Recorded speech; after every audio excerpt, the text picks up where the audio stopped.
That means he had no other options. So this tells us about connotation, right? It gives us context into the kind of like vibes in life this guy had. He was forced, he was compelled to resort to various stratagems. So what could this mean? That means he was forced to learn to read and write in ways that maybe aren't likely for me and you to be able to learn how to read and write, right? He had to take specific sneaky strategies because of the context of his life. Then he continues on with this idea. I had no regular teacher. My mistress, who I'm going to underline again because it's a new character, it's a new name, who had kindly commenced to instruct me, had, in compliance with the advice and direction of her husband, not only ceased to instruct, but has set her face against my being instructed by anybody else. Okay, so what happened, right? So what is the big word that I see here that I'm circling for you guys? What does but signify?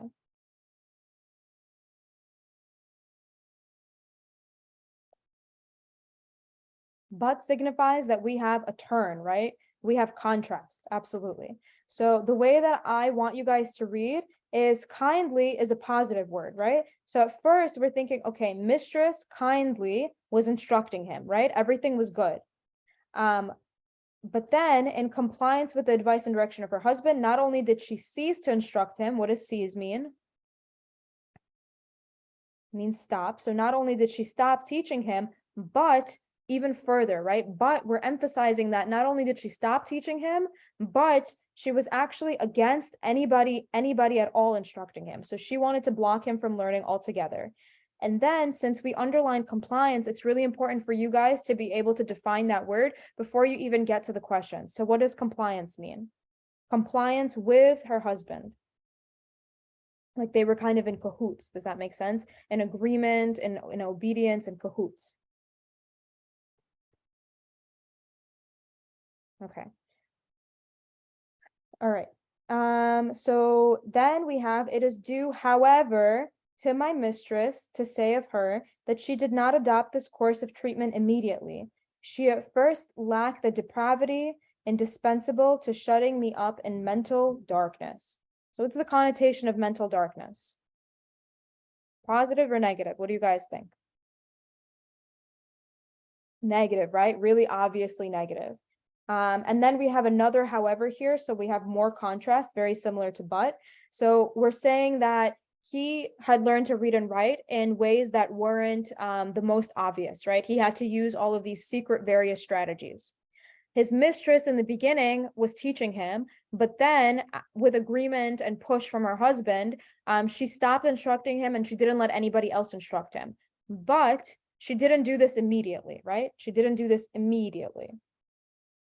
At first, she lacked the depravity indispensable. At first, she felt too bad and she couldn't deprive him entirely and shove him into mental darkness. So some students are asking me about how do we do definitions of words when we don't know the word. So my strategy for that, so let me zoom in here and we talk for a second about vocab, right? So first, you guys know a lot more words than you think you do, right? Because you've been studying with Kweller Prep and we've always done vocabulary with you guys. So that's one thing, that you know more words than you think that you do. The other thing is that this isn't a vocabulary quiz. They're never going to ask you, what does this word mean out of the blue? So one lucky thing that you have is context. Does that make sense? So we have context. So you have the rest of the paper, you have the essay, or you have the reading part to be able to try to figure out what exactly the word means. So you have all the other stuff in the paper already to figure out what the word means. So you have to use that to your advantage. The other thing that I try to teach students is that you know root words and you know prefixes. So we have to use that to our advantage to figure out what the word means. Does that make sense? So for example, if I give you guys the word environed, what word do you know that sounds like environed? Yeah, good. So you guys are telling me environment, right? So even though you might have never seen environed used in context, you know what the word environment means. So environment means like your surroundings. So then you can guess, you can make an educated guess that this means surrounded. Does that make sense? and then you try to replace this word that you don't know with a word that you do know. You read it in context and you ask yourself, does that make sense? Now some prefixes. So you guys are asking me what prefixes is. Prefixes are words, are little pre-words that come attached to words. So for example, let me think of what to give you. For example, let's say the prefix D. So D usually means down. So I can give a bunch of words that have something to do with this. So for example, descend means to go down. Despair means like down in mood. Yeah, destroy means to break down. So if you don't know exactly what the word means, just knowing this prefix D has something to do with down can help figure out in line with the context, can help you figure out exactly what it means. Another example is X means out. So these are Latin prefixes. That's where the root words come from. So X means out. So if we think about like exit, that's literally an out. If we think about exclude, that means leaving somebody out. So you guys see how this works. Does that make sense? Some other big ones that we can think about is words like in. Yeah, good. You guys are putting this in the chat already. So in is pretty popular. In/im, good. So these, what this usually means is not or without. So if we think about examples, we can think of like the word impossible. Or we can think about infertile. So I'm giving you guys easy examples, and you don't need to use these prefixes for easy examples on words that you know already, but it's important to be able to incorporate them for words that you don't know, because it can give you a little bit of a hint of what the word could possibly mean. And then along with the context in the passage, and then along with eliminating some bad answer choices, you can figure out what the best answer is. Okay, so let's get through the rest of this passage. So my mistress, as I have said, a kind and tender-hearted woman. So more positive descriptions, right? More positively connotated words describing the mistress. So kind and tender-hearted.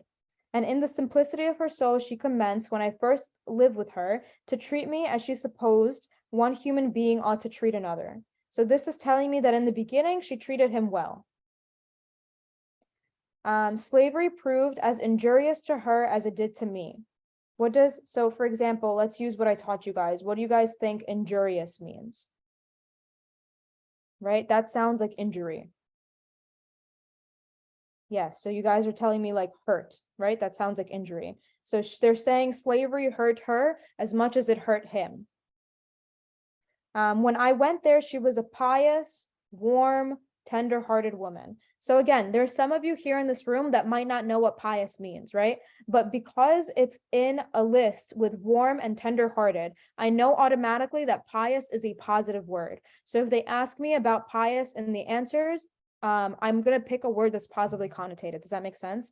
So this is how I want you guys to start thinking about vocabulary. Even if you don't know what the word is, you can use the hints next to it to try to figure it out.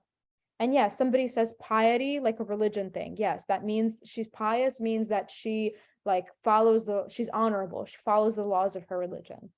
But we didn't really need to know what it means, because all we need to know is that it's a positive adjective in this context. There was no sorrow or suffering for which she had not a tear. So what this means is that she cried when other people were sorrowful or suffering. She had bread for the hungry, clothes for the naked, comfort for every mourner that came within her reach, right? All of this is positive description of the mistress. That's all I want you guys to think.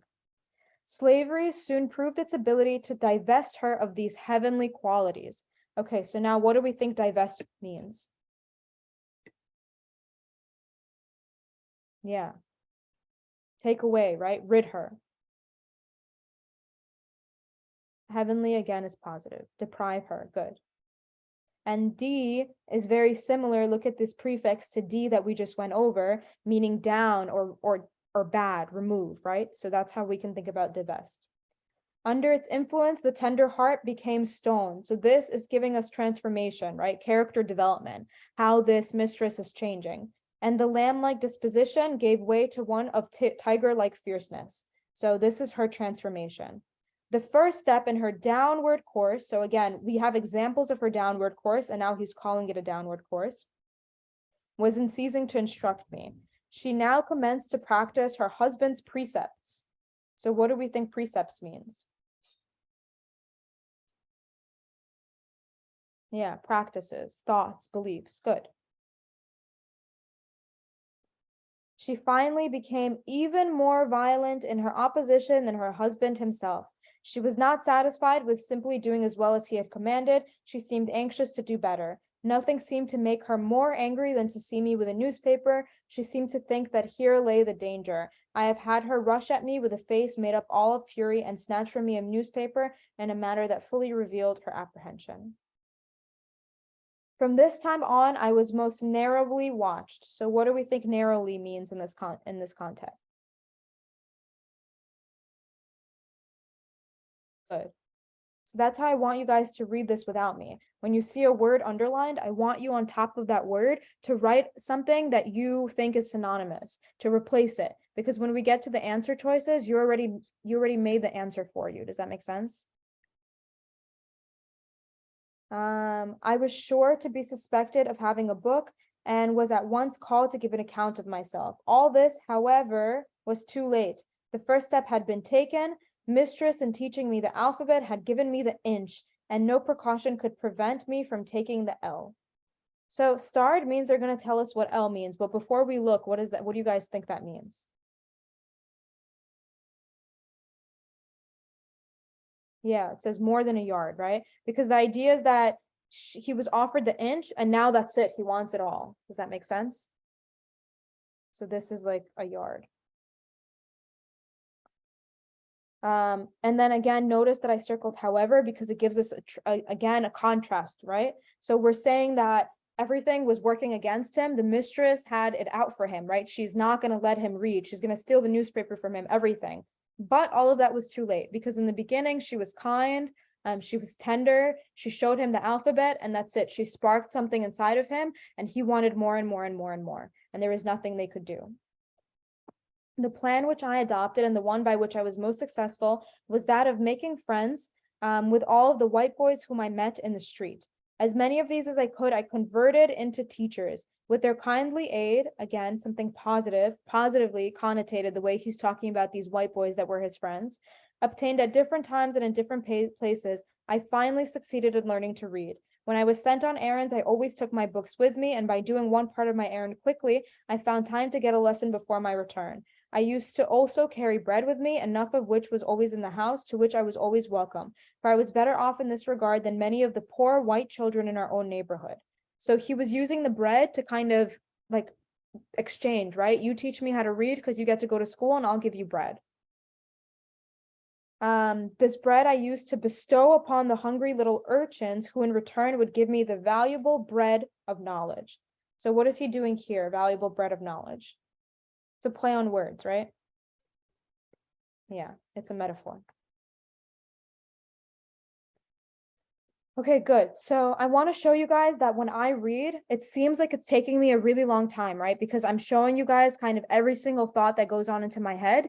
But in reality, this is a lot more dynamic, smoother, and faster process. So when you guys are reading, the most important things for you guys to note and the way to annotate is to underline important characters, right? So Master Hugh, Mistress, those are the two main people that we're mentioning in this passage.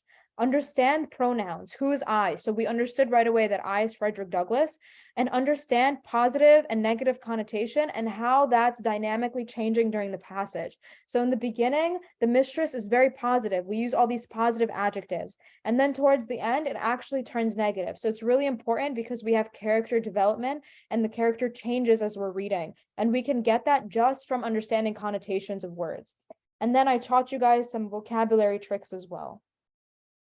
Anybody have any vocab words or questions on this on this passage before we look at the answers. How long per passage? I would say 10 to 12 minutes for the full passage plus the questions.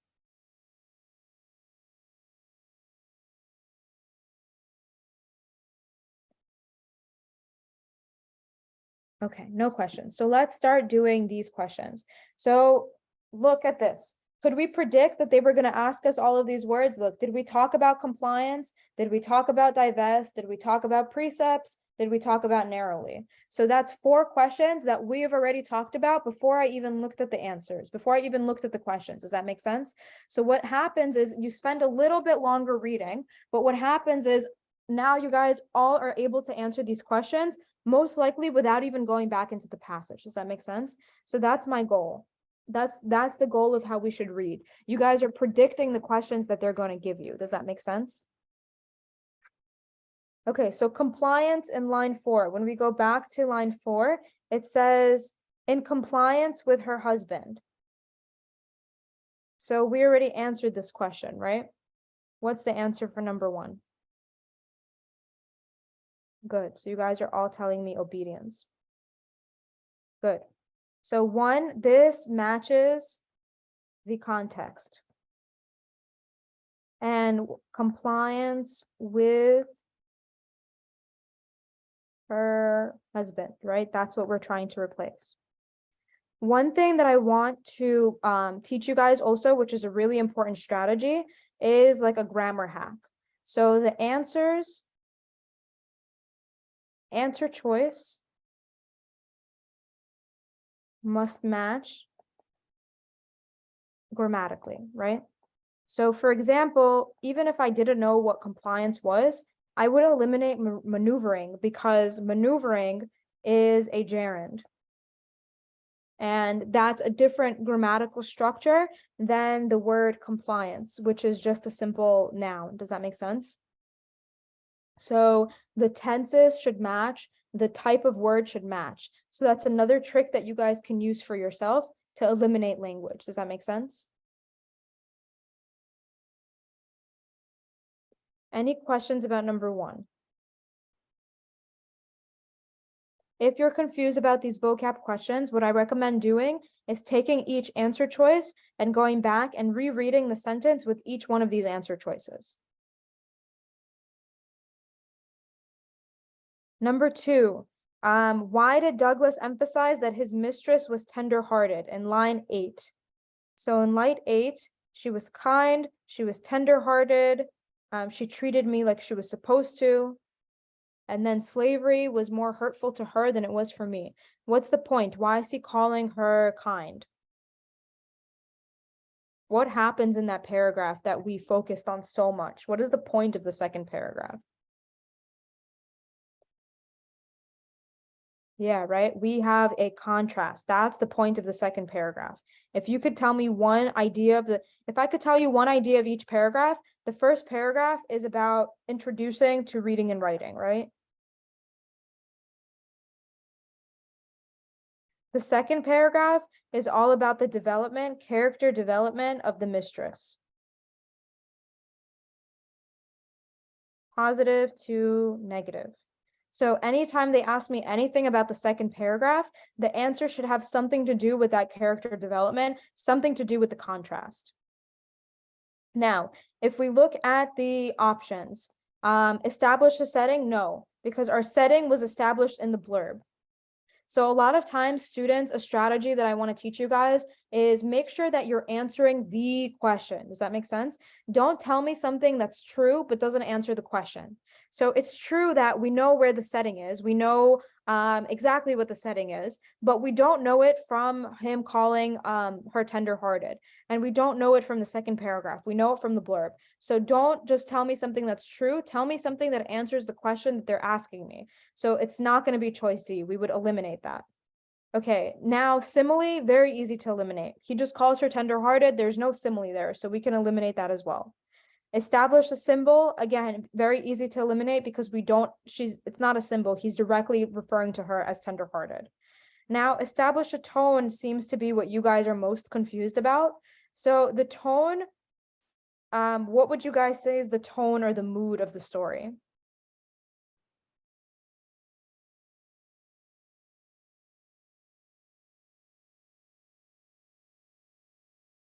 What's the main idea or the moral of the story?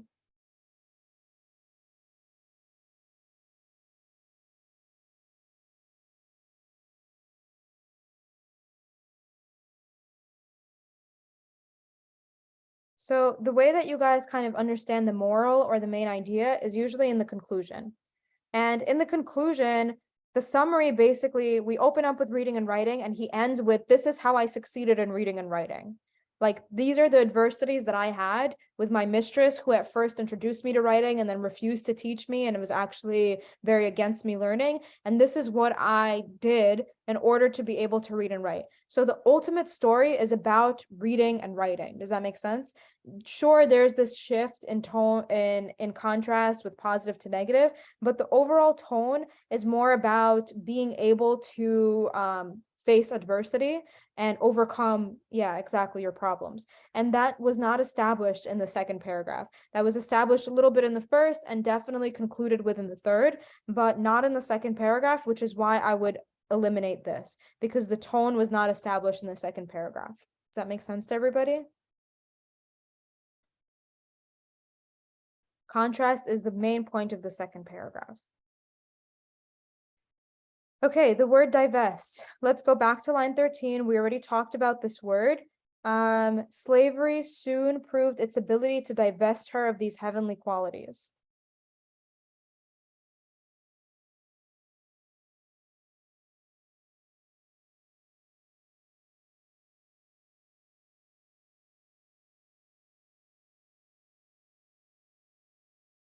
Good. Everybody's saying Rob almost unanimously. This one's pretty obvious. We're looking for a negative choice, and that's one of the only ones that's negative.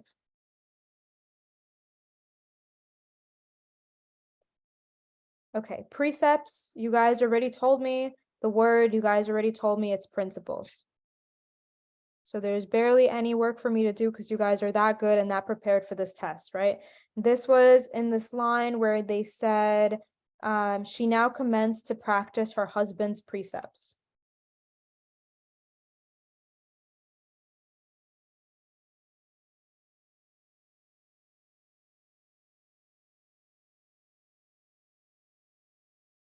So again, your guys' strategy with all of these vocab questions is to take each word and replace it and see which one makes sense in context.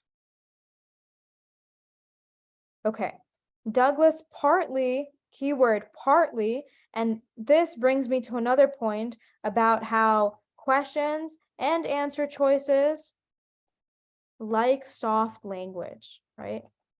Love soft language. That's what I want you guys to go for. So words like partly, good. Words like may, amazing. Words like generally, words like sometimes, words like often. How about these words? How about words like always? How about words like never? Are you guys going to pick an answer choice with these? With these words? No. This is a big no. I want you guys to, as soon as you see these, eliminate those choices. Garbage. Throw them out. They're not going to be the answer. So you need to avoid extreme absolute language. All you're going to avoid. Avoid, I don't know how big to write this. Avoid extreme absolute language. Just eliminate those choices right away. They're not going to be the answer. And stick to choices like this. We like choices like this. Okay, so why does Douglas say that the mistress started to change, right? In the beginning, she was very, very nice. What does Douglas attribute it to?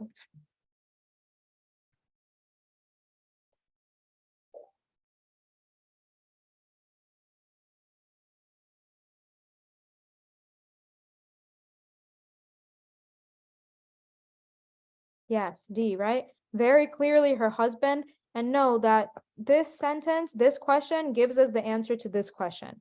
So another big strategy is for you guys to use the questions. Does that make sense? So use the questions to help you. Okay, narrowly. This is when he was saying that from this time he was most narrowly watched.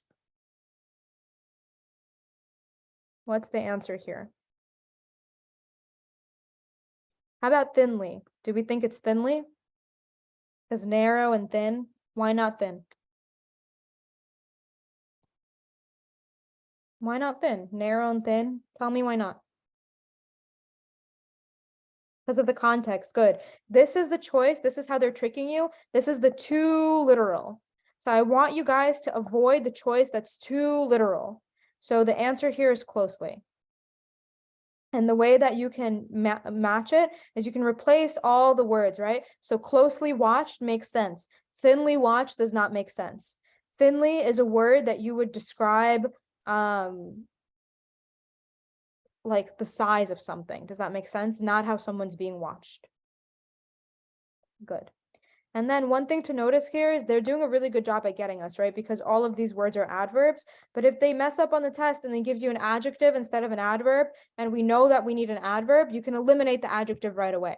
So that's what I meant up here with the grammar hack. All right, any questions on this passage? We've got a few more, 3 more. Okay, another vocab one, bestow upon. So I think we talked about that one also. So let's go back into the passage. It says, the bread I used to bestow upon the hungry little urchins.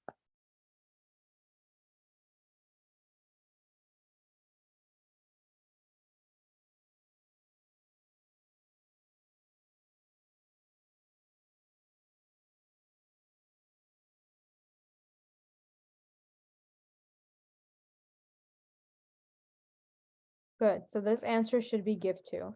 This one's very obvious. Does that make sense? They were exchanging bread for knowledge.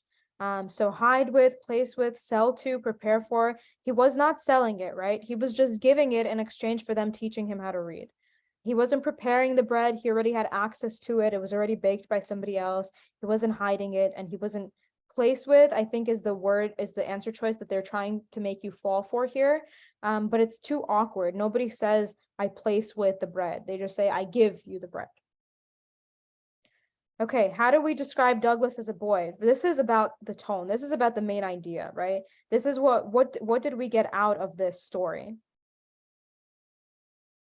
Yeah, determined. At the end, we got out that he figured out what he needed, how he needed to approach this adversity. He was determined to learn how to read. He didn't, yes, perfect. So this is how I would summarize. He was determined to find a solution to his problem, determined to learn how to read and write. Now I see some of the students getting confused with this choice friendly. So I can see why you would think friendly because he talked about befriending all the boys, right, in the last paragraph. But remember that he didn't do that just to be friendly. His goal in doing that, he had a purpose, and that purpose was to learn how to read and write. Does that make sense? So while friendly might be an adjective that we use to describe him, is it the best word used to describe him based on this whole passage? No. His ultimate goal was to read and write. He wasn't just friendly for the purpose of being friendly. He was friendly because he was determined to read and write. Does that make sense? So I want you guys to always think, okay, maybe he is friendly, but is that the best word to describe him in this passage? And is that the ultimate moral or goal of this passage? And that's how you get from friendly to determined. Friendly is an okay answer. It could be true, but determined is the true answer that summarizes the whole vibe of the passage. Okay, and then the last one, this comparison, knowledge to bread. Why does he make this word, this play on words? He calls it valuable bread of knowledge.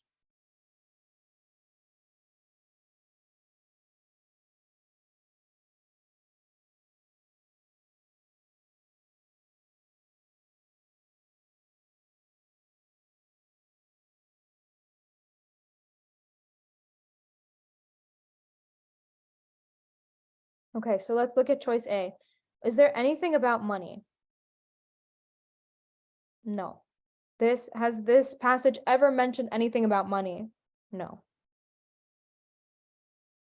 Okay. Now here are both, right? So this means that they are they comparing or are they contrasting? They are comparing, right? When we talk about the same, that's comparing. When we talk about contrasting and we use words like but or however, those are contrasting. Both is a really key word here to tell us that this is the answer. Does that make sense? This is contrasting. So that's why we would eliminate. Knowledge is necessary to make bread. This is what we call the direct answer, right? The literal answer, which is very unlikely to be true. Knowledge is not necessary to make bread. They're two different things, knowledge to read and write versus bread to literally eat. And then this choice, which I think a lot of students were stuck with. So knowledge is inaccessible to Douglas because he's African American. Bread is inaccessible to these white boys because they are poor. So they are inaccessible to different populations for different reasons. So that's not a point to compare them on. Does that make sense? That's not their similarity. Sure, they may be inaccessible to different populations, but for different reasons. So it's not a good point to compare them on, and that's why D is not correct. Some questions in the chat. So is a question ever going to be literal? Very unlikely. Very unlikely. Usually the literal answers are like the fake answers that they want you to pick. So not likely. Is there a physical timer in the test? There's not going to be like a timer that's counting down. There's usually a clock in every single room and the proctor changing the time, but we recommend that you bring your own watch. All right, guys, we got through this passage and we talked about several strategies that I just want to verbally summarize and really like enforce into your head. So one is the grammar hack. So the grammar hack that I'm teaching you is that the language in the passage must match the language in the answer choices. So whether that has to do with tense, whether that has to do with type of word, like a gerund, an ing word versus like a regular noun, match the language in the passage. With these vocab words, we talked about prefixes that you guys should know. We talked about root words and we talked about connotation using context for you guys to develop definitions. The other big things that we talked about is words and answer choices to avoid. So avoid extreme language. So just cross out any single choice that has all, that has never, that has always, or any one of those all-inclusive words. They are not correct. And gravitate your answers towards words with softer meanings, such as partly, may, often, generally, sometimes. Those are good options. And then on this page, we talked about picking the answer that's not just the correct answer, that's not just a answer that makes sense, but it's the best answer based on the entire passage. And usually you have to think about the moral or some significant point they mention in the conclusion to get these kinds of answers correctly, which is where we got determined here. All right, guys, any questions about this first passage?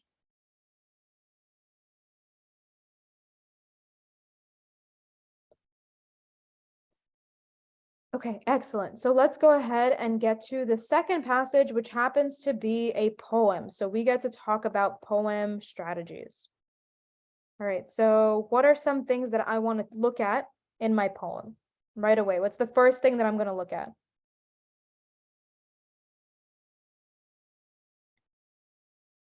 Title. Yeah, obvious, right? So that's the first thing that we look at before we start reading anything. Title here is experience. Okay, so usually the title gives me my subject or my main idea of my poem. So it doesn't make sense yet, but once we read it, we're going to understand. So first, look at title.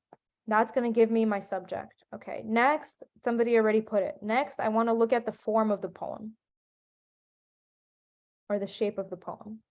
Look at very obvious things. If there's a very clear shape of the poem, like if the poem is going like this, for example, and then it's getting wider again, if the poem is making a very clear squiggle shape, if the poem has stanzas that keep getting shorter or longer, whatever it is, just visually observe the poem. And what goes part of that is, as we start reading, we're going to think about rhythm and rhyme. We're going to think about punctuation. what does it tell me if random words are capitalized? What does it tell me if I capitalize son, if I capitalize mother? Why would an author do that? Yes, the author will do that for emphasis. Good. And what I'm specifically talking about is capitalizing improper nouns. So if I capitalize my name or your name, that makes sense. But if I capitalize son, that's not normal to capitalize son. And son is not a proper noun. So if I'm capitalizing it, I'm emphasizing something or I'm personifying it, right? I'm trying to make it like it's a human name. So those are two important aspects that you should think about: emphasis and personification. The other thing that goes into this whole category is like breaks, dashes, commas, semicolons. All of those in poetry tell me pause. Does that make sense? So depending on how often they're used and where they're used and if they're used in the middle, all of that is important to keep in mind with poetry. Okay, so let's read the poem. All of these things are going through our minds as we're reading the poem. This morning I looked at the map of the day and said to myself, this is the way I will go. Thus shall I range on the roads of achievement. The way is so clear, it shall all be a joy on the lines marked out. Okay, so what am I noticing? I'm noticing that there is this quotation. And I'm also noticing what kind of pronouns are used in this poem. Right? So personal pronouns. In the first essay or thing that we read together, it was clear who I was, right? I knew right away that I was Frederick Douglass. In this poem right now, I don't know who I is. I know that it's personal, so I know that it's somebody telling me their story and what they did that day, but I don't know exactly who I is. So it's important for me to know that. Does that make sense? I know I is the narrator, but I don't know the narrator's name. I don't know anything about him. I have no context. So that's different than the previous passage that we just read together. Okay, so then as I came to a place that was strange, Twas was a place not down on the map, and I stumbled and fell and lay in the weeds and looked on the day with rue. Okay, so what happens? What kind of words are these that I am underlining? Stumbled, fell, lay in the weeds. What kind of connotation, if you guys had to say? Are those positive? Are those negative? Those are negative, right? So right now, we may not know what rue is, right? Many of you in this room may not know what rue is. And they're likely going to ask us about it because it's underlined. And am I going to think that rue means a good thing or a bad thing? Bad, right? So I'm going to pick something negative. Good. I am learning a little, never to be sure, to be positive only with what is past, and to peer sometimes at the things to come as a wanderer treading the night, when the mazy stars neither point nor beckon, and all of the roads, no road is sure. Okay, so what I'm noticing in the second stanza is we have never to be sure, no road is sure, right? So we're opening with that and we're closing with that. So that seems like it's an important theme of this stanza, right? Something about not being sure, something about definitiveness of something. And positive here means it's used in the same context as sure, right? Not positive like a good thing, but positive like, are you positive? Are you sure? Does that make sense to everybody?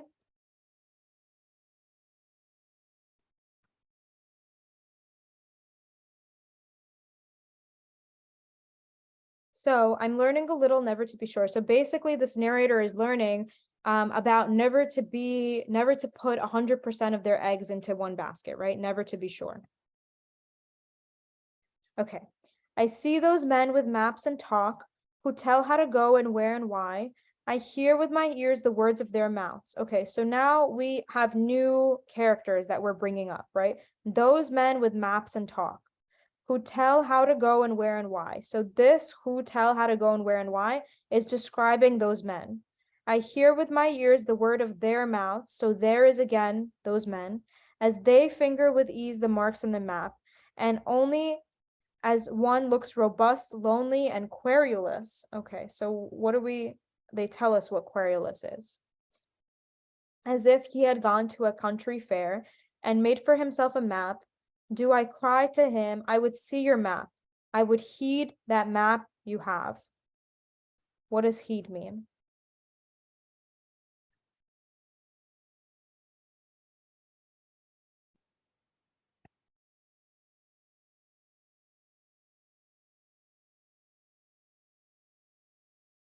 Yeah, good. You guys are answering to. It means like he would pay attention to, or he would take notice of, he would use that map. And the way that you answer this question is right before that, he would say, I would see your map, and then I would heed that map you have. So he's being repetitive. Does that make sense? So even though we don't know what heed means, using this, we have our context clue. Okay, do you guys have questions about this poem? Words that you need me to define that we haven't worked on yet? I want you guys to focus on pronouns. That's really important because it helps you guys comprehend who the passage is talking about, right? So when you see those men and then hear their mouths, they finger, then a new he, it's really important that you guys keep asking yourself, like, who is he, who is they, because it helps your comprehension.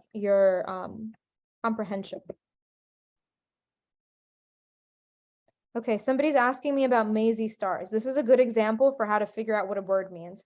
Who can think of a word that sounds like mazy? Maze. A maze or maze. What is a maze?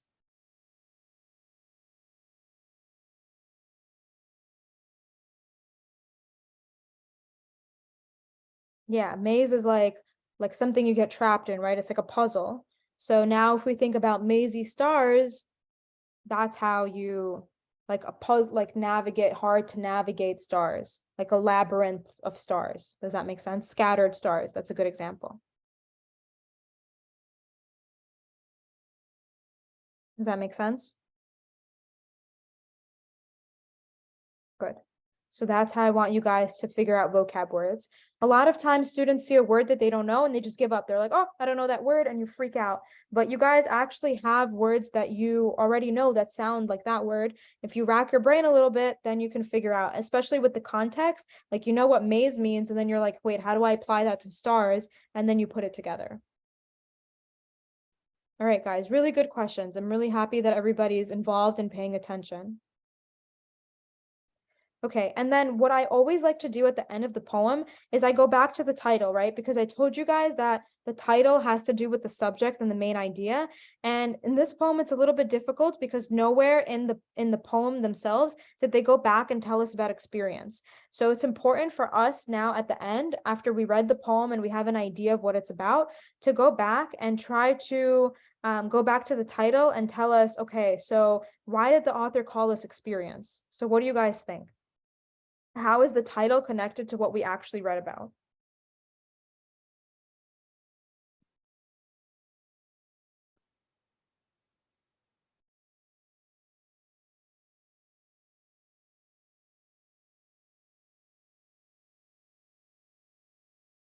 Yes, I'm seeing some examples, right? Life experiences. So this is the experience that the author had, right? He looked at the map, he decided that this is going to be the way that they go. And then he actually stumbled on a place that wasn't on the map. So this was kind of his experience, right? And that's what we got out of this whole poem. Okay, let's tackle these questions. When the speaker mentions the map of the day, he is referring to blank.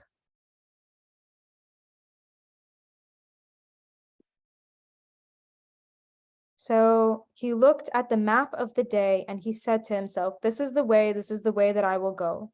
Thus I shall range on the roads of achievement.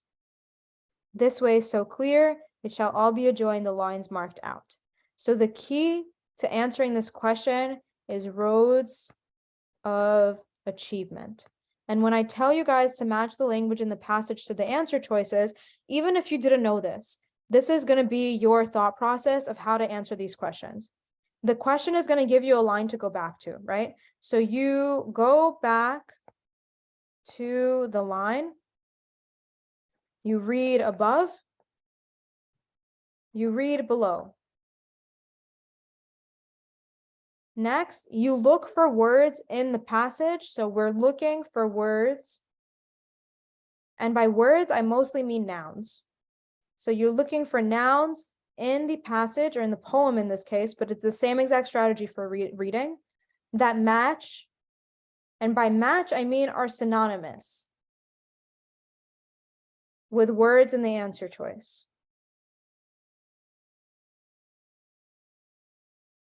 So roads of achievement, plans and dreams matches achievement. Does that make sense to everybody? And now from just answering this first question, if we didn't understand before from reading the poem alone, now we realize that the poem, the map is a metaphor for like your plans. Does that make sense? So what he's saying is everybody thinks they have a map, everybody thinks they have a plan of life, but actually they end up on a destination that's never ever even end up on the map, right? That's how life is. We have all these plans of what we're going to do and how we're going to do them, but it turns out that we end up at a place that we didn't even consider in our plan in the first time, that wasn't even in our map. So now we realize that from this one question, the poem was actually a metaphor. And this is really, really important because I want you guys to learn that taking the exam is a dynamic process, dynamic. You don't read something and 100% understand everything right away. Does that make sense?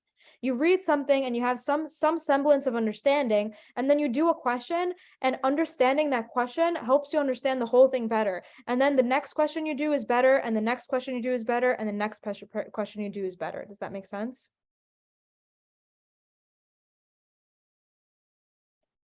Okay, next. So the best way to describe the first 4 lines of the poem would be blank.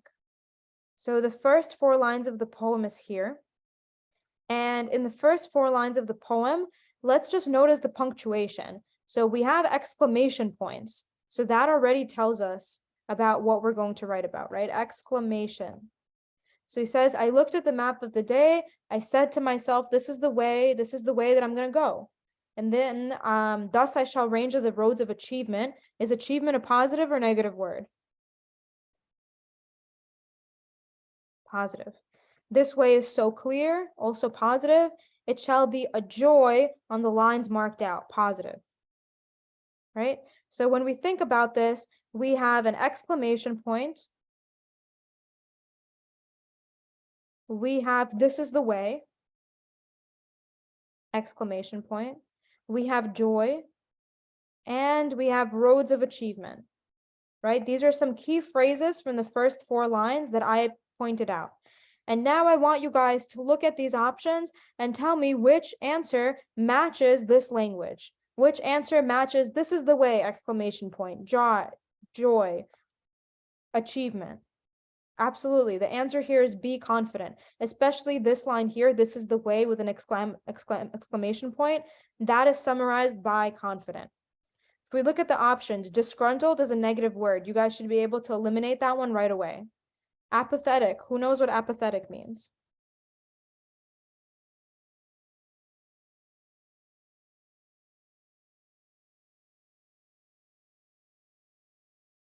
Yeah, it means like no interest, no emotion, no concern. You absolutely don't care. The way that you should think about it is A means opposite, right? Or without. And then path, you should think of that means emotions. So if somebody is pathetic, that means like you guys know what pathetic means. It means like they arouse pity, arouse sadness. So it has something to do with emotion. Does that make sense? Or if you guys have heard of pathos before, this is an emotional argument. So path, that root means emotion. So apathetic means without emotion. Means you absolutely don't care, careless. And is it positive or negative? It's mostly used in the negative context, correct. So we should eliminate it here as well. And then is it humorous? There's nothing funny here. So we eliminate that, and responsible is like more like formal and serious. And here we have an exclamatory remark. Confident is the better word to summarize this. Now, one more thing that I want to talk to you guys about that's a big strategy is that the questions are chronological to the passage.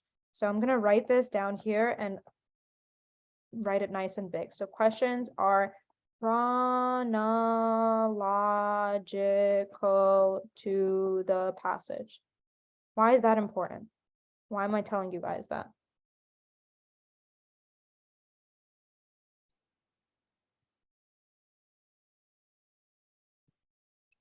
Why do I care that the questions are chronological? Yeah, my goal is for you guys to give you guys all the tools that you need to be able to do well in this test. So the reason why it's important to know that it's chronological is, let's say that I get stuck on question 12. Well, in question 12, they tell me 5 to 8, but what if they didn't? Based on this is the first 4 lines, and this is about 8. So I know that my answer to question 12 is somewhere in between 5 and 8. Does that make sense? The first questions are usually about the beginning of the passage. The last questions are usually about the end of the passage. And you can figure out exactly where you need to look for evidence for each question. And that's really important because that makes you an efficient test taker. So I don't want you guys to look at question number 1 and be like, oh no, let me reread the whole passage. It's a waste of time. So I want you guys to be really, really efficient with what lines you go back to, where you're looking for an answer choice. And once you're really good at looking for the answer choice in the right place, then you can use the strategy that I'm trying to drill into your heads today about matching the language in the passage to that of the answer choice, because then you can pick out the correct phrases, rewrite them for yourself, and then match that language correctly and get the right answer, even if you don't fully understand exactly what the passage means. That's the goal. Okay, so the change in the speaker. So what happens in the change? What happens that things change? And then I came into a place that was strange. Twas was a place not down on the map. And then we have all these negative words. I stumbled and I fell and I lay on the weeks and I looked at the day with rue. So what changed in these lines?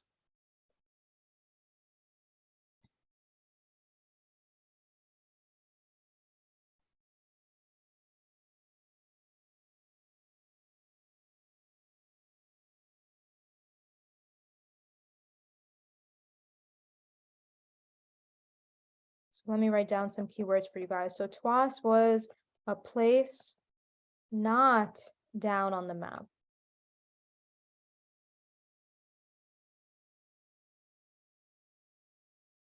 Yeah, and went from positive to negative.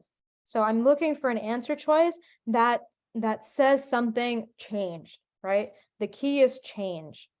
And the good word here is overturned, because turning, you see where I'm going with this? Change, overturned. Something was one way and it turned something else. So the key is that there is a shift, right? And even the question suggests that. So the change, the shift, overturned, all of that goes together. Does that make sense? Now, some of you guys may be wanting to pick this, and some of you guys may be wanting to pick this. So this is the trick answer choice because we mentioned location, right? So some students may be thinking, okay, we're thinking about a map, location. She told me to match the words. That's not what I mean. Map is a word that comes over and over and over again in the passage. So that's not one of the words that you would match. The words that you match have to be specific to the specific stanzas and lines that you're looking for. Now, is it a dangerous location? There's nothing that tells us that. It says that the location was not on the map. It says that it was strange, but there isn't anything directly to suggest that the location was actually dangerous. Does that make sense? And then from this question, from question number 1, the way that you guys realize that this is a metaphor about life. So we're not even talking about any map or location specifically. So all of that points away from these answers of dangerous location. And then encounter, again, did he encounter anybody? No, especially not in the first stanza. So that's why I would point away from this and this.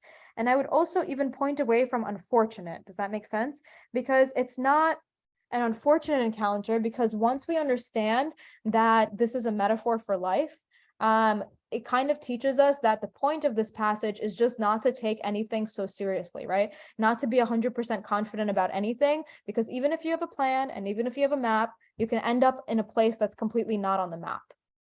So that's kind of like the overall lesson and metaphor in the passage.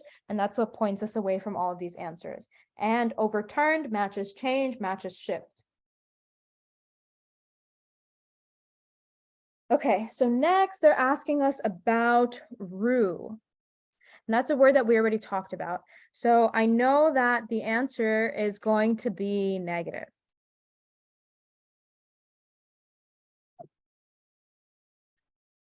So now just looking at the options, who's going to pick delight?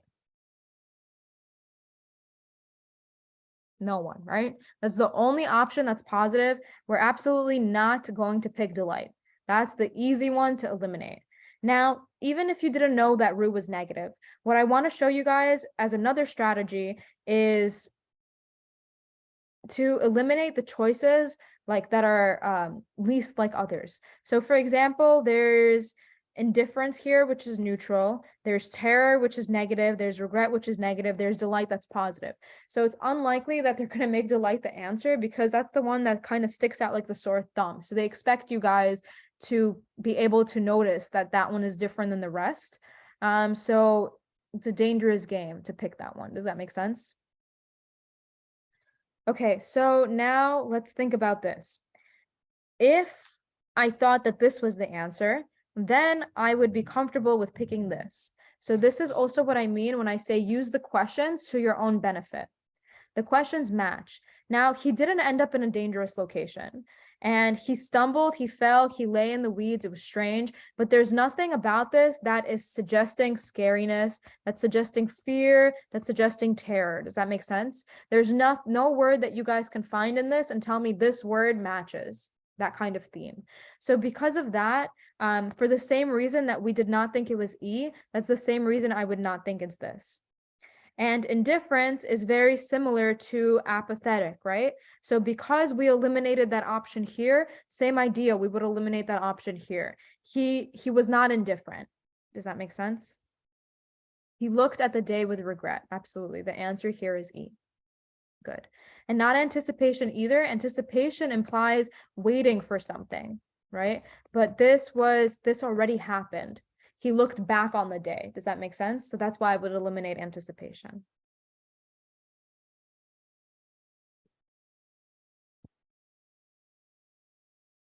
Okay. Next, to be positive only with what is past. So when we go back to that stanza, remember I pointed out the first line was never to be sure. And the last line was something very similar. It says no road is sure. And we talked about how what this means is nothing is definitive in life, right? That's why you can't be based on a map. That's why you can't be based on plans, right? So based on this, what do we think the answer is? What matches never to be sure? Yes. So sure is synonymous with certain. So yes, you guys are getting it. I'm so happy. The goal for me is for you guys to be able to match the language in the passage to that of the answer choice. Absolutely. So certainty goes with sure. Now notice something. I told you guys to avoid extreme answer choices, right? So even in this option where the poem directly uses the word never, does never show up in the answer choices? No, never is never, ever, ever going to be the correct answer choice. So again, I want you guys to avoid extreme language, because even when never is the right answer, they still won't put it in the answer choice. They will still phrase it like this: he can't be certain. Okay, how do we feel about all of the above choices? I want to talk a little bit about all of the above choices. Very unlikely to be the answer. And guys, I know we're approaching 9 p.m. I just want to announce to everybody that we are extending the class. So I am going to extend the class. I'm going to finish this poem. I'm going to do one more passage with you guys, and then I'll stay later for whoever wants some extra questions. We're going to extend until at least 9:30 because I want to be respectful of everybody's time, but I'm happy to stay later because we did start late. And if you guys have any questions, I'll stay later to answer these last minute questions. I want you guys to feel like supported and very prepared because I know your test is 4 days away. I know there's a lot of jitters. Yes, so back to all of the above answer choices. So it's unlikely that all of the above is going to be the answer choice. What I want you guys to also think about is if at least one of them you're not sure about, it's not going to be all of the above. So, for example, how can the past be joyful and confusing at the same time? It could be, but it's unlikely because joyful is kind of positive and confusing is kind of negative. Does that make sense? So even based on that, it being unlikely that both of those can be true at the same time, very unlikely that all of the above is my answer. Okay, moving on to the next question, the men with maps that we're referring to. How are we going to describe these men with maps? And they tell us lines 15 to 18. So I see those men with maps and talk, who tells them how to go and where and why. I hear with my ears the words of their mouths as they finger with ease the marks on the maps. And only as one looks robust, lonely, and querulous, as if he had gone to a country far and made for himself a map, do I cry to him, I would see your map. Okay, so he says, I see those men with maps and talk. So maps and talk. That's how he describes them. That's one thing that I would point out. And then he says, who tell how to go, where, and why, right? So these men have maps and they have talk and they tell how to go, where, and why. So if we're describing people that tell how to go, where to go, and why to go, what kind of adjective can we use?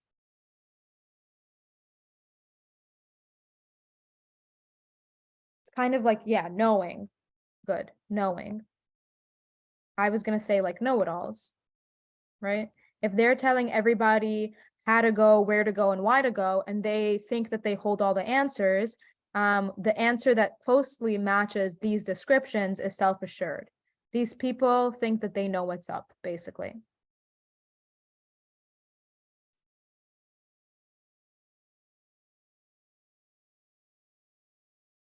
Now, if we look at the answer choices, I would not pick foreign because we don't know where they're from. I think that they were trying to trick you with foreign because later on they talk about as if he had gone to a country far, as if, the key word is if. Does that make sense? So they're not really from separate countries. So this is like the fake answer choice that they want you to fall for.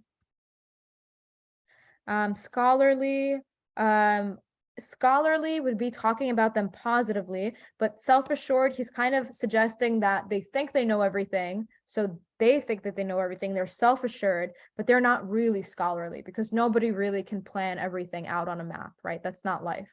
So that's why I would avoid the choice scholarly. And self-assured is the better answer to this context. Spiritual, there's nothing to describe them as spiritual. This should be like in a similar category in your head as like religious. And then patriotic, again, nothing to describe their patriotism here at all.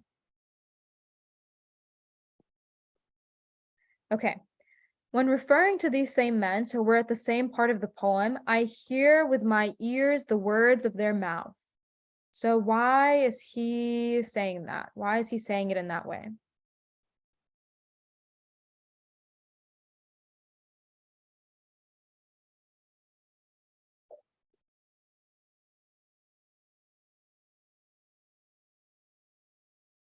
So how is that different than me to just say like, I'm listening to you, right? I hear you. He's saying, I hear with my ears the words of their mouth. Like he's being very like direct, right? He's trying to emphasize that his ears have no other choice than to hear these words. And these words are just words. Does that make sense? So he's trying to emphasize that he doesn't place value in their words. That's the goal for E. So it's not the actual amount of them talking, and it's not the volume of how loud they're talking, and they're not literally inarticulate. Inarticulate means that they are unable to speak well. But he's just saying like, it's like blah, blah, blah when they talk. That's what he's trying to say. I hear with my ears the words of their mouths, right? I don't actually understand. I don't perceive. I don't analyze. I don't put together their words into actual sentences and meanings and think about them. My ears are just listening to the words of their mouth. Does that make sense? Like the ears have no other choice, and the words, their mouth has no other choice than to make words, but he's not saying that that's not coming together. Does that make sense? The reason why it's not volume is because this would be talking about like loudness. It's not about how loud or quiet they're speaking. It's just that the things that they're actually saying, the author of this poem disagrees with, because these people think that they know everything about how life goes and how maps are made. And the author's whole point is to say that you don't know anything. I don't know anything. Nobody knows the map and plan for life. Does that make sense? So these answers about like volume or how much they talk or the inarticulate, all of these are the two literal answer choices. And the value is more like the metaphorical.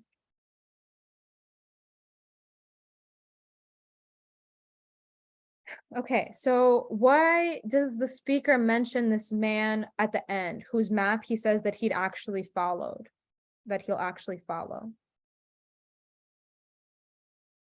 So he says, only one looks robust, lonely, and querulous.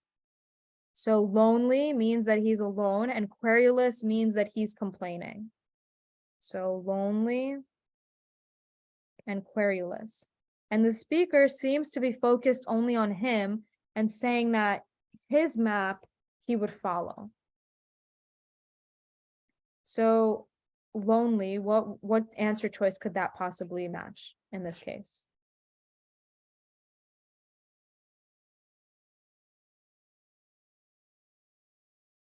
Yeah, in need of a friend. So I think that this is one of the harder questions in this whole poem. I want to emphasize to you guys that if you use the strategies that I'm trying to teach you, you'd get the question right. Because the word that you can match from here is lonely, and then lonely matches that he needs a friend because he's alone. Now all of these is strong and outgoing, is tired of traveling, feels optimistic. Not enough evidence for us to suggest any of those. And has more meaningful experience, again, not necessarily. He's pointing him out, not because he has a more meaningful experience, but because he has personality, like he looks sad. Does that make sense?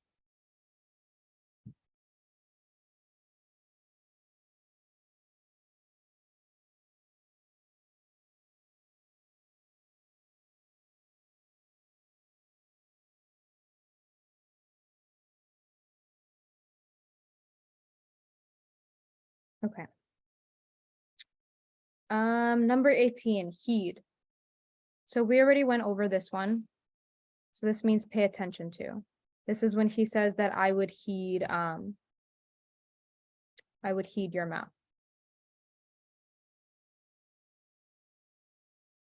And remember that I told you guys right before that was see. I see your map, and then I would heed your map. So see is the reason that we can use this. Okay, number 19. Throughout the poem, the speaker learns the importance of blank. What's the answer here?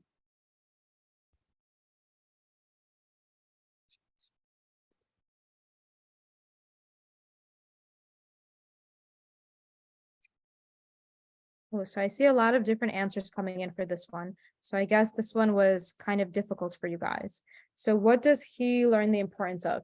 So the idea is about there's a map and he thinks that he's planning everything on the map, right? But then what happens is he ends up in a place unknown, right? He ends up in a place not on the map. So that's from the first stanza. And then in the second stanza, we learn that he says nothing is positive, right? Nothing is for sure.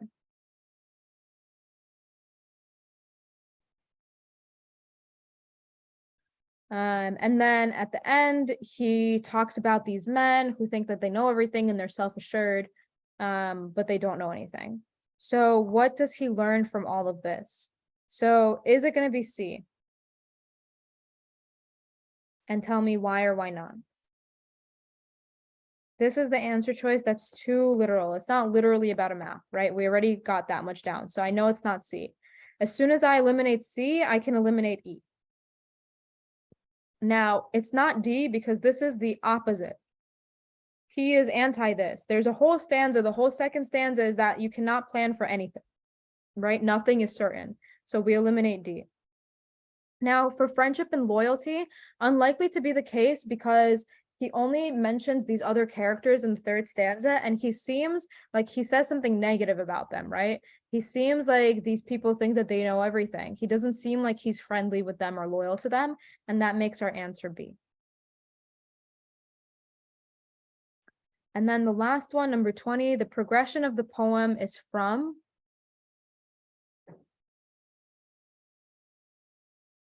The answer here is, what do you guys think?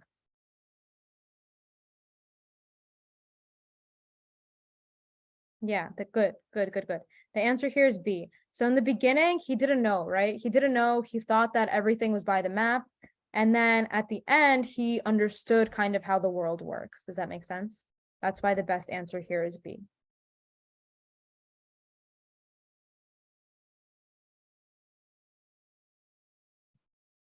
All right, guys, really good job.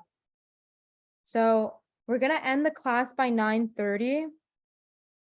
What I want to do more than going through these next few passages is I want to give you some strategies for reading for you guys to take away, okay?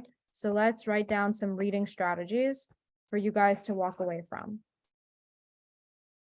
I tried to incorporate them as we were reading, but I want you guys to have a sheet of strategies that you can look over for very light studying these next few days, okay?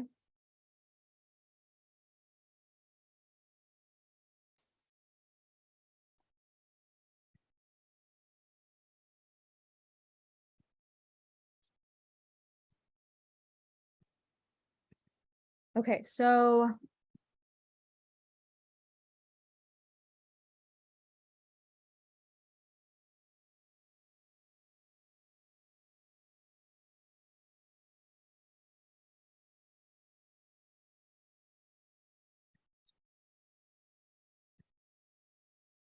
okay, so the first strategy that I talked to you guys about today is making predictions, right?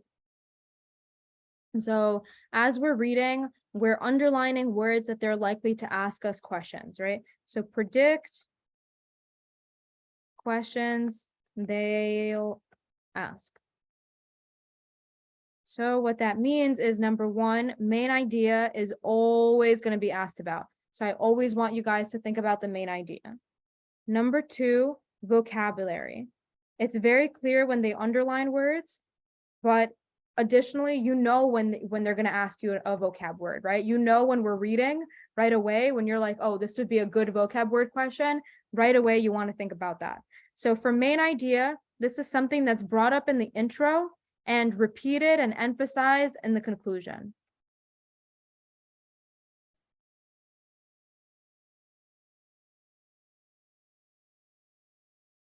And then for the vocabulary, it's the underlined words and other good vocab words. Remember all the tricks we talked about here. So remember the prefixes, remember the root words, remember to think about context, and remember the replacement strategy.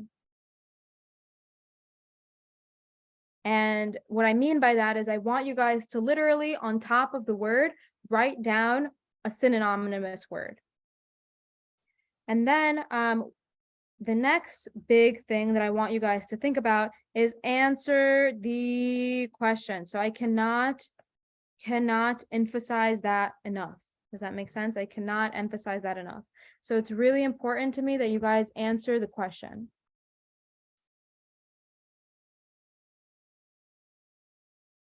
So do not pick the answer that's true but does not answer the question. So do not pick a true answer that does not answer the question.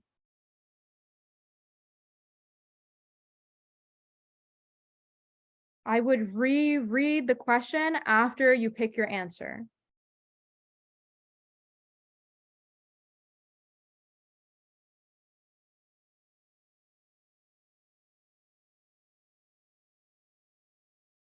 This word says intro. Sorry guys for my handwriting. I will send you guys these notes, yes, if you email me at the end, and Miss Francis will send out these notes also, so don't worry too much if you're not getting it. So read the question after you pick your answer to make sure that you're actually answering the question, okay? The other big thing with this is look out for certain words in the question that are like twist around words, right? So look out for certain words in the question that are twist around words. So these are words like not, right? So be really careful to not miss a not, because that changes the question that they're asking you. These are words like but or however. So look out for those words because they are changing the context of the question.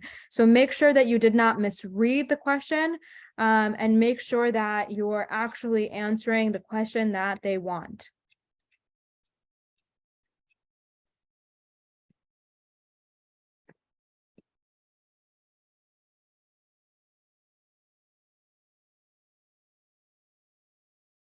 Make sure you didn't misread the question.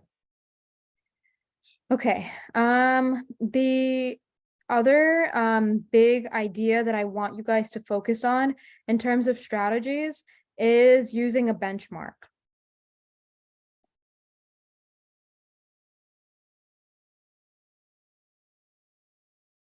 So what this means is basically learn how to eliminate.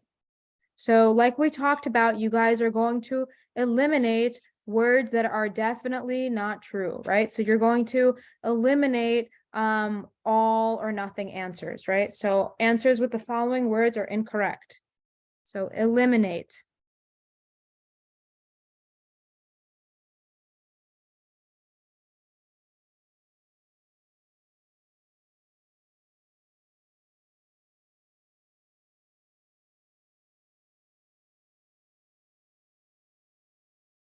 Sure, somebody needs these notes.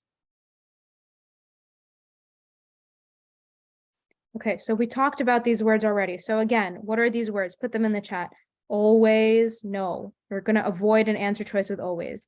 Never, you're going to avoid. All, you're going to avoid.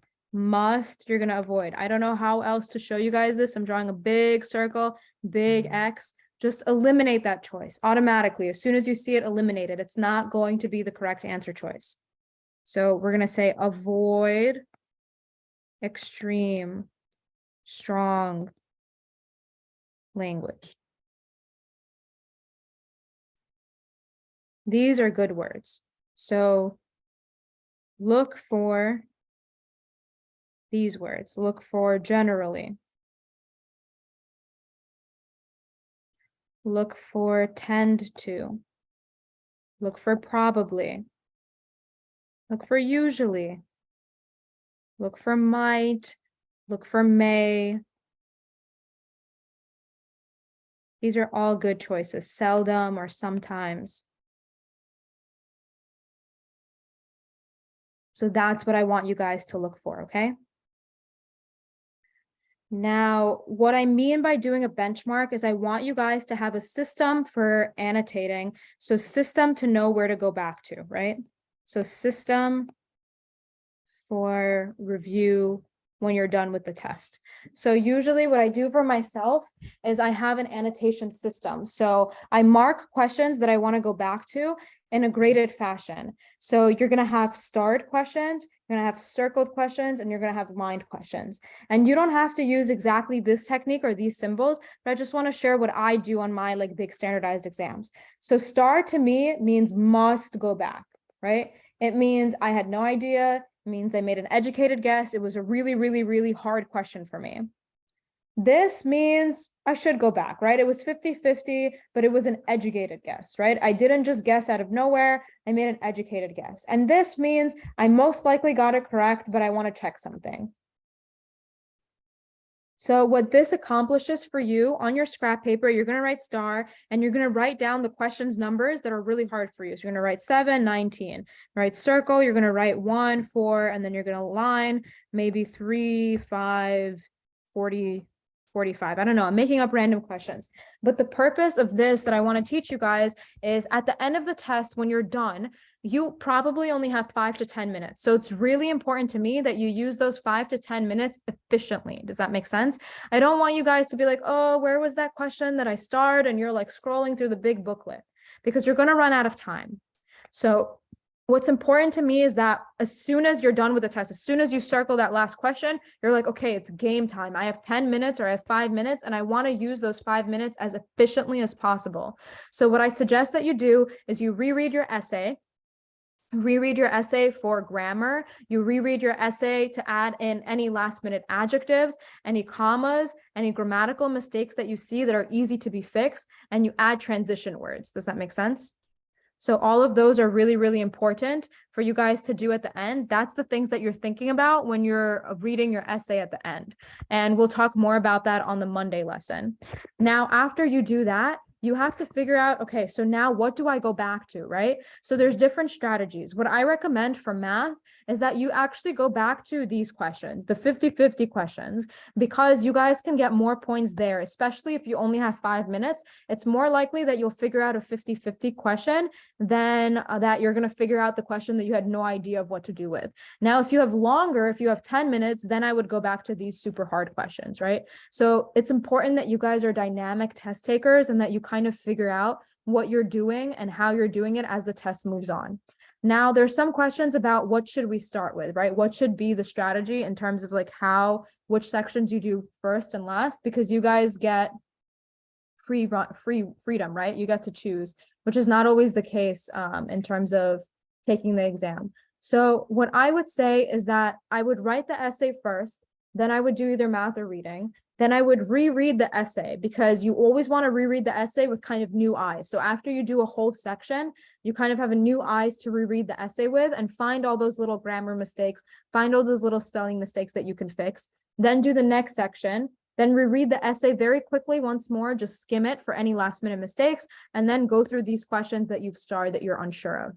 Now, in terms of math or reading first, I really have no preference. I think it depends on how you guys have been practicing and your skill level at both, like which one you're better at, which one you're faster at, which one burns you out more. But it shouldn't, that won't make like a big difference in terms of efficiency and stuff. And the last question that you guys keep asking me is about pacing. So let's talk about pacing. How do we pace ourselves? Oops, my Apple Pencil died. So pacing is important. You guys have 3 hours, right? Part of those 3 hours includes the essay. So ideally, what I would say is that you guys should try to finish everything you should finish the other sections within approximately 2 hours, maybe a little bit less. So maybe like 10 minutes under 2 hours. So you should finish maybe in like 110 minutes. So 80 questions for 110 minutes is a little over a minute per question. Now that doesn't include also reading the prompts, like reading the actual reading passages as well. So in math, you guys should be doing basically a little bit over a minute per question. So about like 75-ish seconds per question. In reading, the pace should be about a minute per question because you also need time to read the passages. Now, that being said, it's dynamic, right? Because sometimes the question is really, really easy in math. It's just arithmetic and you can do that really quickly. So if you do that question in 30 seconds, then you can spend longer on the harder questions. And also this gives you guys like more than an hour for the essay. But the essay should be much quicker because it should be polished and practiced beforehand. So hopefully that helps you figure out the pacing as well. My sort of advice for the pacing is that you guys are dynamic as well. So if you notice that you actually have a lot of time and you rushed in the beginning, you can decide to slow down. And if you notice that you're actually going too slow, then you speed yourself up. So it's dynamic. You need to monitor your time as it goes. You're not allowed to wear an Apple Watch. Only like the simple analog watches are allowed. The test is 3 hours long fully. You should not spend more than 5 minutes reading a passage before getting to the questions. All right, so we're sort of wrapping up our reading lesson. Olga, and I'll also say goodbye to the group. I just want to let you know that I'm so happy that you're here, and it really means a lot that you're doing this on a Saturday night in the 6th grade. On a Saturday night, I mean, out of all days, April 1st, I just want to share with you how much we appreciate you. I also want you to know that having these extra eyes and ears are very important for the Zoom, because obviously we want it to be good. We are aware that someone at the beginning was creating unnecessary stress in the Zoom, but we got rid of the student. That's it. Listen, these things happen. I'm sure this is not the first or the last time, but we dealt with it accordingly, and we're going to be on top of it, right, Olga? I also want to thank Olga for your 10 years of time and energy and effort. I feel like we've been through it all, right? So I do want to thank you for extending the class. We did decide this Zoom that you use today, this is the link that we're going to use for the next 2 days. And this is the plan. So I just want to share that with you. Oh my goodness, I didn't put myself in the spotlight. Let me give myself spotlight, everyone. Olga, if you could help me figure this out. So I'll do it right now. Hold on, replace spotlight to me. Hi, everyone. So these are some closing remarks I just want to go over with you so that we know. Our plan from now on, we're going to use this same Zoom to teach tomorrow and after tomorrow. We're going to go through math tomorrow, then we're going to go through essay on the last day as scheduled.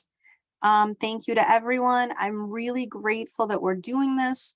Let's take a moment to say thank you to Olga. Olga, you've been such a trooper. Can we put everyone in the chat? Can you put it so that we can chat with everyone? Let's give Olga a thank you in the chat. Thank you. So can you help me adjust the settings? I adjusted it. Thank you. I'm gonna take a minute just because we have you guys in the chat. I'm gonna unmute everyone. I want everyone to say thank you because Olga stayed late tonight. Olga initially got the wrong Zoom and then we readjusted. So we had quite a chaotic start to the class today. I really want to just say thank you to Olga because you really have better things to do on a Saturday night than deal with this stress with Zoom links and delayed meetings. So I just want to say, Olga, really, oh my goodness. Oh, you guys make me so happy. You make it worth it. I just want you to know that you make it worth it. So listen, I'm going to take everyone off the Zoom as we're saying thank you. I'm going to unmute everyone and I'm going to count to 3 and we're all going to say thank you to Olga. So let's count to 3. Ready? 1, 2, 3, go. Thank you. Thank you. Thank Thank you for doing this you. on a Saturday night, Thank you. 9:30. Oh my God, no way. Oh, you gotta be. Thank Thank you. Thank you, guys. you. 감사합니다. Wait, can you guys give me a thank you because I dealt with the stress of having the wrong Zoom at the start of the meeting. So Thank I you. want to thank you too. Me too. Everyone. Thank you. Kweller, I Guys, want to I thank just want to say I really appreciate it. Thank Good you. luck. Holy moly. Thank you. Please email me for the notes. Thank you. Thank you, everyone. Thank you.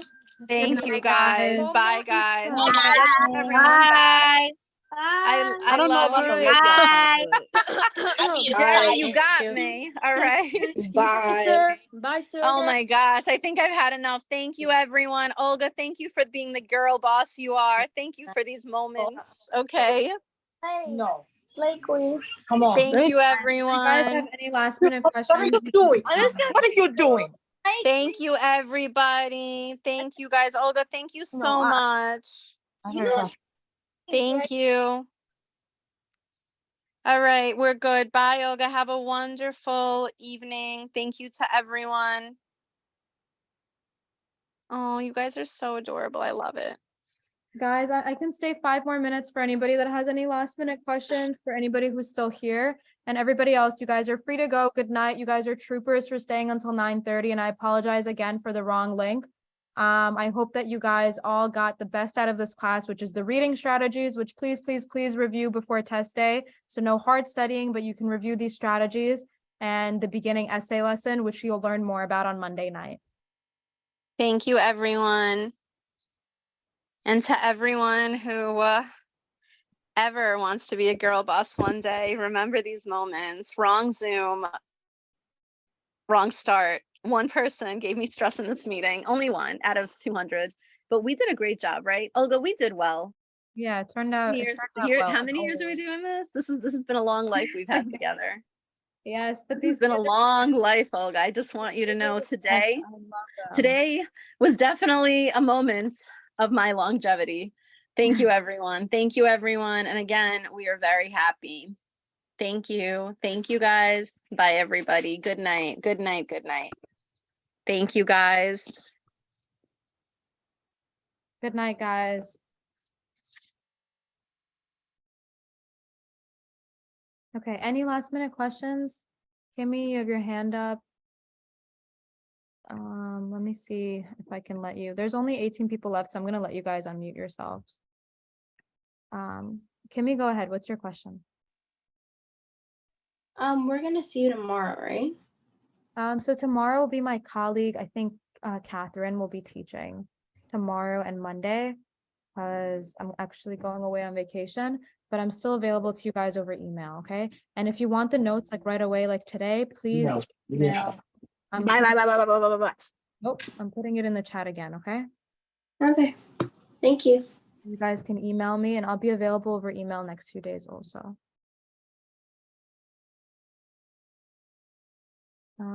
What is your email? Okay, I already answered that. Avril, go ahead. What's your question? So like, how would you structure like essay questions if it's like from connected to like a book teaching you a lesson? Yeah, a lot of students ask me that. Hopefully they mention that in the class on Monday, but I can tell you really briefly here. So highlights for those kinds of questions. If they ask you about a character, about like a book or something like that, you do not retell the whole plot, right? That's not the point of the thing. So you don't need to put a whole paragraph on telling me about the plot. You pretend that the reader already read the book, already watched the movie or whatever the show, whatever you're talking about. The only parts that you repeat are parts that are relevant to whatever big idea that you're talking about. So you're gonna start with a hook the same way that I showed you, a quote, anything that you want. And then what you do is you answer the question. This is my favorite character because. And then your because is because they always make me laugh, because they help me distress after a really tough day, because they are relatable to me, because the way that they face adversity teaches me something, whatever, right? I just gave you 4 possibilities, but you're not going to write all of those. You're going to pick at least 2. And those 2 things are going to be what you base your body paragraphs on. Does that make sense? So that's kind of how I structure it. Some like tips that I always like giving my students is try to make it very personal. So if you're talking about like why someone's your favorite character, and you say that they overcame adversity or they overcame some sort of problem, relate it back to yourself and don't tell me, show me a scenario about how you overcame that lesson. Does that make sense? So talk about time somebody was bullied at school and you spoke up for them because this character in this book did that. Does that make sense? So that's the kind of ways that you show rather than tell. And then like always somewhere within those body paragraphs, you got to stick in some figurative language, throw in a simile in there, a metaphor in there, some sensory language like we talked about today briefly, because that's on the rubric. They want you to be detailed and sensory, so you have to do something like that as well. Okay. Other questions? I see an actual hand. Josephine, go ahead. So basically, right, we only have 2 pages on the essay, but like if we like write super small and like write on 2 pages the equivalent of 4 pages, would they still read all of it? No, so they're actually pretty strict on just reading the 2 pages. So that's why I teach my students, like, it's okay. You don't have to have the longest essay. It's okay. You don't have to have 3 body paragraphs even. It's okay to have 2 body paragraphs as long as they're nice, they're structured, you cover everything that you need to cover. Does that make sense? So you're not gonna Yeah, read it. but like if we like write super small, Yeah, you and- could write small as long as it's legible. but they'll read the whole 2 pages if we like. Yes. Everything within those 2 pages, whatever you can fit, they will read, but they won't read anything on your scrap. Thanks. Radhika, I'm sorry, I remember you from my class. I know your name isn't Radhika. Something else, right? Yeah, it's Megal. Megals, yes. Sorry, I remember, So didn't remember your name. Go ahead, honey. What's your so question? so on the essay, when they give us the paper to write on it, right? Yes, they give you And space. that paper, is it like lined? It's long. Correct. A lot of the times when they give me lined paper, I sometimes run out of space and I write under the lines, or like I protrude out of the lines when I write. Is that okay? You can protrude a little bit outside of the lines, but if you write a whole paragraph like underneath and you squish it, they may not read it. It Mhm. depends how strict they are. Does that make And sense? so there's this other thing I do where I extend every line to like the whole page so it's really wide. I think that's okay, but I wouldn't write underneath because you can have a really strict grader and they won't, like if I was your grader, I promise I would read it, but I can't speak for the people on the admissions committee. So if we want to take their rules really literally, they will not read outside of those lines. I think extending that is okay, but I think if you write underneath, I wouldn't risk it. It's better to write less because they're not going to grade you on if you don't write. They expect that short essay, right? That's why they're giving you that amount of space. Go ahead, Mark.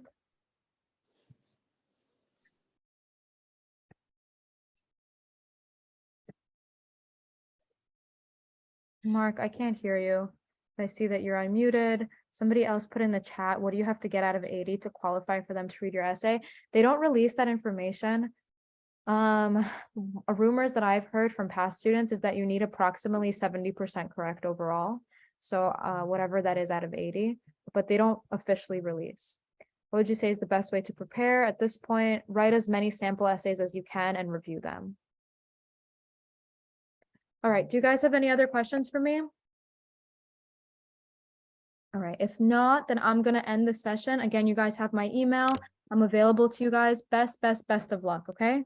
Good luck. You guys can do this. I support you. I'm so proud of you, okay? Bye, guys. I'm gonna end it. Good luck.